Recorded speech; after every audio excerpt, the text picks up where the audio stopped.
आऊज़ु बिल्लाहि मिनश्शैतानिर्रजीम बिस्मिल्लाहिर्रहमानिर्रहीम। क़यामत के दिन हर इंसान के गुनाहों पर 8 गवाह पेश किए जाएंगे। नंबर 1, जिस जगह बंदे ने गुनाह किया होगा वो जगह, वो ज़मीन का टुकड़ा क़यामत के दिन इसके खिलाफ गवाही देगा। नंबर 2, वो दिन भी गवाही देगा जिस दिन बंदे ने गुनाह किया होगा। नंबर 3, क़यामत के दिन इसकी ज़ुबान गवाही देगी। नंबर 4, इंसान के जिस्म के बकिया एज़ा हाथ पाँव भी इसकी गवाही देंगे।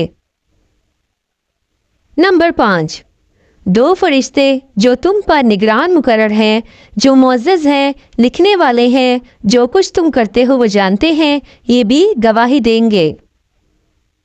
नंबर 6, वो नामा माल जो फरिश्ते लिख रहे हैं तो ज़ुबान भी गवाही देगी और नामा माल भी दिखाए जाएंगे।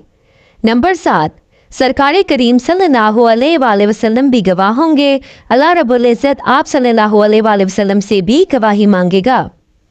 नंबर 8, अल्लाह रब्बुल इज़्ज़त कुरान मजीद में फरमाता है, जो गुनाह तुम करते हो हम क़यामत के दिन इस पर गवाह होंगे। हमारे गुनाहों पर अल्लाह करीम खुद गवाह होगा। अस्तग़फिरुल्लाह, क्या आलम होगा। या अल्लाह हमारे गुनाहों को बख्श दे और हमें नेक अमाल करने की तौफीक अता फरमा। आमीन।